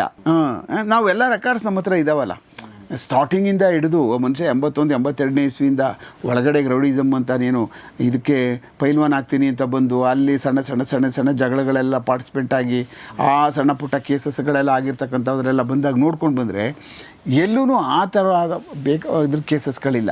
ಬಟ್ ಎಲ್ಲ ಕಡೆಯೂ ಏನಾಗಿದೆ ಅಂತಂದರೆ ಸೆಟ್ಲ್ಮೆಂಟ್ ಕೇಸ್ಗಳು. ಏನು ಸೆಟ್ಲ್ಮೆಂಟ್ ಯಾವ್ದಾಯ್ತು ತುಮಕೋ ಅವ್ರು ಎದುರ್ಕೊಂಡು ಆಯಿತು ಮಾಡ್ಕೊಂಡು ಹೋಗ್ಬಿಡ್ತಾರೆ. ಹಾಗೆ ಅವ್ನ ಮೇಲೆ ಕೇಸಸ್ಗಳು. ನಾವು ಪೊಲೀಸರುಗಳು ಗೊತ್ತಾಯ್ತು ಇಂಥವೆಲ್ಲ ಎದುರಿಸಿ ಸೆಟ್ಲ್ಮೆಂಟ್ ಮಾಡಿದ್ದಾರೆ ಅಂತ, ನಾವುಗಳು ಸುಮ್ಮನೆ ಕೂತ್ಕೋತಿದ್ವಾ? ಕಂಪ್ಲೇಂಟ್ ಕೊಡ್ರಿ, ಬನ್ನಿ ಒಂದು ಕಂಪ್ನಿ ಎದುರಿಸಿ, ನಿಮ್ಗೆ ಎದುರಿಸಿ ತಾನೇ ಮಾಡಿರೋದು. ಹೌದು, ಅವ್ರಿಗೆ ಭಯ ಆದರೂ ಕೇಸಸ್ ರಿಜಿಸ್ಟರ್ ಮಾಡಿಸ್ತಾವೆ ಒಂದೊಂದಷ್ಟೆಲ್ಲ. ಇದಾದಮೇಲೆ ಸುಮಾರು ಕೇಸಸ್ಗಳು, ಹೆಚ್ಚು ಕಡಿಮೆ 25-30 ಕೇಸ್ಗಳಾದವು ಪೂರ್ತಿ ಆಗ್ಬಿಟ್ಟಾದ್ಮೇಲೆ ಅದರಲ್ಲಿ ಕೆಲವಷ್ಟು ಅಂಗಡಿಗಳದು, ಕೆಲವಷ್ಟು ಮನೆಗಳು ಖಾಲಿ ಮಾಡಿಸೋಂಥ ಕೇಸ್ಗಳು, ಕೆಲವಷ್ಟು ಸೆಟ್ಲ್ಮೆಂಟ್ಗಳು, ಈ ಥರದವೆಲ್ಲ ಕೇಸಸ್ ಆದವು. ತಲೆ ತಪ್ಪಿಸ್ಕೊಬಿಟ್ರಿ ಇವ್ರು ಗ್ಯಾಂಗು. ಅಲ್ಲಿ ಇಲ್ಲಿ ಕದ್ದೋಡಾಡೋದು, ಮತ್ತೆ ಹಿಡಿದು ಒಳಗೆ ಕಳಿಸ್ಬಿಡ್ತಾರೆ. ಇಷ್ಟೊಂದು ಕೇಸ್ಗಳಾಗ್ತಾ ಇದ್ದಾವೆ, ಎಲ್ಲ ಪೊಲೀಸ್ ಸ್ಟೇಷನ್ಲಿಂದ ಗೊತ್ತಾಗೋಯ್ತು, ಕದ್ದೋಡಾಡೋಕೆ ಶುರು ಮಾಡಿಬಿಟ್ರು ಫುಲ್ ಟೀಮು. ಇವರೆಲ್ಲ ಒಂದು 15-20 ಜನ.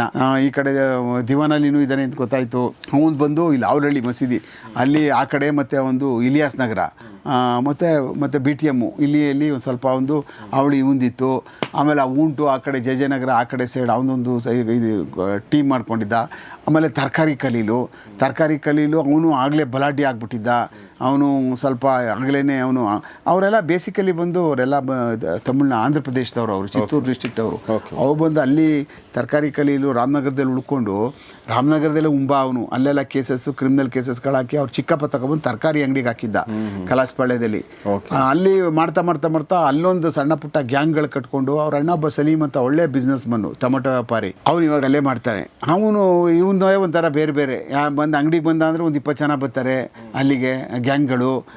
ಅಲ್ಲಿ ಬಂದಾಗ ವ್ಯಾಪಾರ ಏನಾಗ್ತದೆ, ಈ ಥರ ಆಗ್ಬಿಟ್ಟು ಅವನು ಅದೇ ಥರ ಆಗ್ಬಿಟ್ಟಿದ್ದ. ಹಂಗಾಗ್ಬಿಟ್ಟು ಈ ಥರ ಗ್ಯಾಂಗ್ಗಳಿಗೆ ಸೇರ್ಕೊಬಿಟ್ಟು ಟೋಟಲಿ ಗ್ಯಾಂಗ್ಸ್ಟರೇ ಆಗ್ಬಿಟ್ಟ ಅವನು.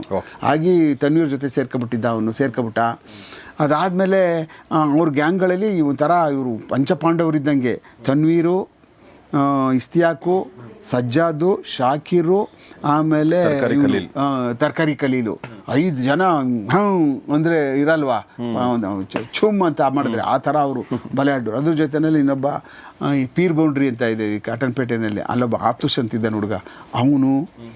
ಹೀಗೆ ಒಂದೊಂದು ಏರಿಯಾದವರೆಲ್ಲ ಏನಾಗ್ತು, ಮೊದಲು ಶಿವಾಜಿನಗರಕ್ಕೆ ಅಷ್ಟೇ ರೆಸ್ಟ್ರಿಕ್ಟ್ ಆಗಿತ್ತದು. ಅಲ್ಲಿರ್ತಕ್ಕಂಥವ್ರು ಆ ಕಡೆ KG ಹಳ್ಳಿ, DJ ಹಳ್ಳಿ, ಆಮೇಲೆ ಫ್ರೇಜರ್ ಟೌನು, ನೋವಾ ಸಿಟಿ ಈ ಕಡೆ ಸೈಡು ಒಳಗಡೆ ಕಾಕ್ಬರ್ನ್ ರೋಡು ಈ ಕಡೆ ಇಲ್ಲಿರೋರೇ ಒಂದಷ್ಟು ಜನ ಇರ್ತಿದ್ರು. ಯಾವಾಗ ಕ್ವಾಲಿಫೈಯರ್ಸ್ ಮರ್ಡರ್ ಆದಮೇಲೆ ಇಡೀ ಬೆಂಗಳೂರು ಸಿಟಿಲಿರ್ತಕ್ಕಂಥವ್ರದ್ದೆಲ್ಲ ಒಂದು ಅಸೋಸಿಯೇಟೆಡ್ ಥರ ಆಗ್ಬಿಡ್ತಿವ್ರು ಗ್ಯಾಂಗ್ಸ್ಟರ್ಸ್ಗಳು.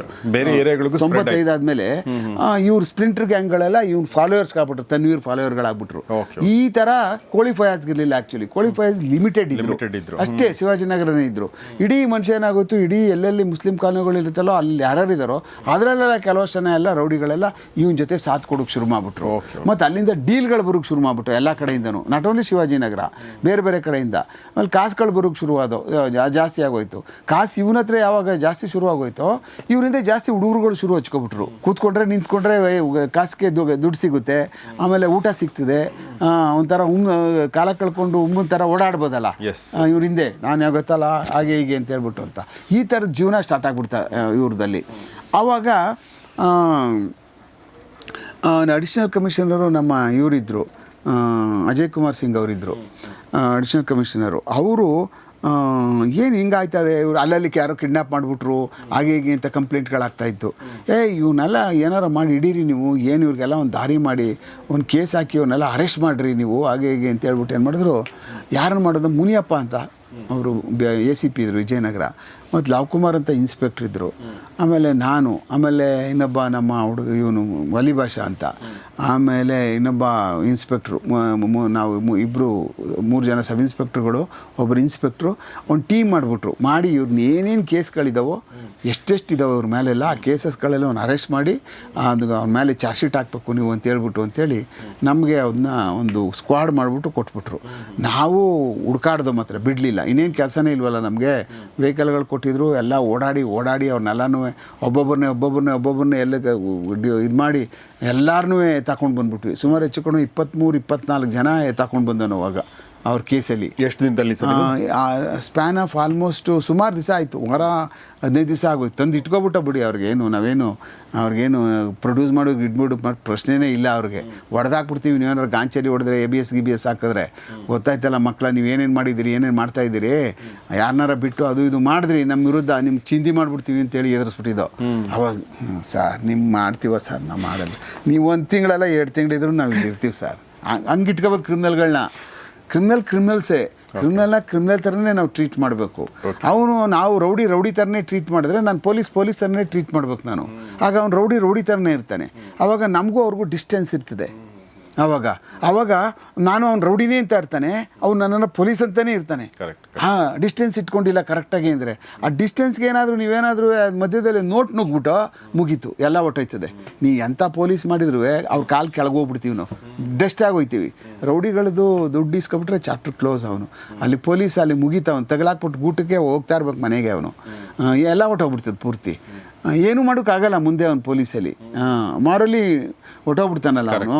ಆ ಕಾರಣಕ್ಕೆ ಹಾಗೆ ನಾವಾಗ ಅದೊಂದು ಪೀರಿಯಡಲ್ಲಿ ಸಿಕ್ಕಾಬಟ್ಟೆ ಕೇಸಸ್ಗಳಾಗಿತ್ತು.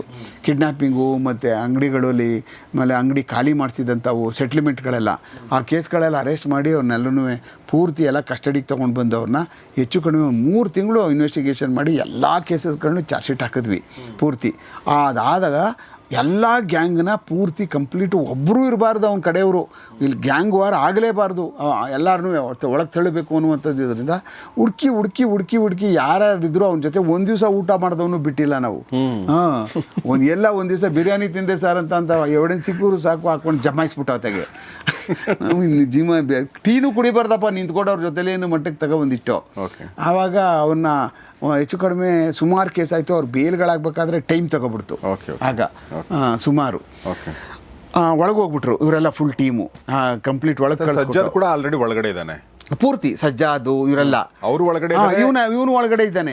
ಇವರು ಬೇರೆ ಬೆಳಗಾಂ ಜೈಲು, ಬಳ್ಳಾರಿ ಜೈಲು, ಬೆಂಗಳೂರು ಜೈಲಿಗೆ ಬರೋದು ಬೇಡ, ಇಲ್ಲಿ ಇಂಟ್ರು ಹಾಕಿ ಏನು ಮಾಡಿ ಅವ್ನು ಕೊಡಿರಿ ಇವನು ಕೊಡಿರಿ ಅದು ಇದೆಲ್ಲ ಇಲ್ಲಿ ನಡೆದೋಗ್ಬಿಡುತ್ತೆ ಅಂತ ಹೇಳ್ಬಿಟ್ಟು ಅಂತ 2 ಟೀಮ್ನು ಬೇರೆ ಕಡೆ ತಗೊಂಡೋಗಿ ಬಿಸಾಕ್ಬಿಟ್ಟಿದ್ದು. ಎಲ್ಲಿ ಹಾಕಿದ್ರಿ ಸರಿ? ಒಂದು ಬೆಳಗಾಮು, ಒಂದು ಬಳ್ಳಾರಿ 2 ಕಡೆಗೂ 2 ಟೀಮ್ಗಳು ಸಪ್ರೇಟ್ ಹಾಕ್ಬಿಟ್ಟಿದ್ದು ಇವ್ರನ್ನ. ಆಮೇಲೆ ಅವನೇನಾರು ಅಕಸ್ಮಾತ್ ಕೋರ್ಟ್ ಗಿಟ್ ಕರ್ಕೊಬರ್ಬೇಕು ಅಂದರೆ ಅಲ್ಲಿಂದನೇ ವ್ಯಾನಲ್ಲಿ ಕರ್ಕೊಬರೋರು. ಈಗ ಹಂಗಾಗಿದ್ರೆ ಇದನ್ನು ವಿಡಿಯೋ ಕಾನ್ಫರೆನ್ಸ್ ಮಾಡ್ಬಿಡ್ತಿದ್ರು. ಅವಾಗ ಅದೊಂದು ದೊಡ್ಡ ಹೆಡೇಕು. ಅಲ್ಲೆಲ್ಲಾರ ದೂರ ಕರ್ಕೊಂಡು ಹೋಗ್ತೀವಿ ಅಂದರೆ ವ್ಯಾನ್ಗಳಲ್ಲಿ ತುಂಬಿಕೊಂಡು ಇಡೀ ರಾತ್ರಿ ಕರ್ಕೊಂಡು ಬರುವಂಥದ್ದು ಇರ್ತಿತ್ತು ಕೋರ್ಟ್ಗಳಿಗೆ ದೂರದಿಂದ. ಹಾಗಾಗಿ ಆ ನಡುವೆ ಯಾವಾಗ ಇವ್ರನ್ನ ಒಳಗೆ ಆ ಕಡೆ ಸೈಡು ಕ್ವಾಲಿಫೈಯರ್ಸ್ ಮರ್ಡರ್ ಮಾಡಿದವ್ರನ್ನೆಲ್ಲ ಒಳಗೆ ದಬ್ಬಿಟ್ಟು ಅವರೆಲ್ಲ ಒಳಗೋಗ್ಬಿಟ್ರು. ಆಮೇಲೆ ಅವ್ನು ಈ ಕಡೆ ಇದ್ದವ್ರು ಯಾರೂ ಅಂಥವ್ರು ಯಾರು ಕೌಂಟ್ರುಗಳು ಯಾರೂ ಇರಲಿಲ್ಲ. ಅದಾದಮೇಲೆ ಈ ಕಡೆ ಫುಲ್ ಟೀಮ್ನಲ್ಲೇ ಈ ಕಡೆ ನಾವು ಅರೆಸ್ಟ್ ಮಾಡ್ಬಿಟ್ಟು ಇವನ್ನೆಲ್ಲ ತೆಗೆದು ಒಳಗೆ ಬಿಸಾಕ್ಬಿಟ್ಟು ಫಸ್ಟು ಒಳಗೆ ಹೋಗ್ಬಿಟ್ರು. ಆಮೇಲೆ ಆವಾಗ ಏನು ಅಂಥದ್ದೇನು ಸ್ವಲ್ಪ ಇರಲಿಲ್ಲ. ಆದರೂ ಏನಾದರೂ ಮಾಡಿ ರಿವೆಂಜ್ ತಗೊಳ್ಳೇಬೇಕು ಅನ್ನುವಂಥದ್ದು ಈ ತನ್ವೀರ್ ಕಾಯ್ತಾನೆ ಇದ್ದ, ಬಿಡ್ತಾ ಇಲ್ಲ ಅವನು. ಏನು ಮಾಡೋದಲ್ಲ, ಎಂಥದ್ದು ಮಾಡೋದಲ್ಲ, ಏನು ನಮ್ಮನ್ನ ಈಗ ಈ ಟೈಮಲ್ಲಿ ಒಳಗೆ ಹಾಕ್ಬಿಟ್ರಲ್ಲ, ಈಚೆ ಇದ್ಬಿಟ್ಟಿದ್ರೆ ಯಾರಿಗಾದ್ರೂ ಹಾಕ್ಬೋದಾಗಿತ್ತಲ್ಲ ಅಂತ ಅಲ್ಲಿ. ಆಮೇಲೆ ನಾವು ಹಾಕಿದವೆಲ್ಲ ಭಾಳ ಸಣ್ಣ ಕೇಸ್ಗಳು ಎದುರಿಸಿದವು. ಅವು ಎಲ್ಲ ಬೇಲೆಬಲ್ ಕೇಸ್ಗಳು. ಒಂದು 6 ತಿಂಗಳಿಗೆಲ್ಲ ಒಬ್ಬೊಬ್ಬರೇ ಈಚೆ ಬಂದ್ಬಿಟ್ರು.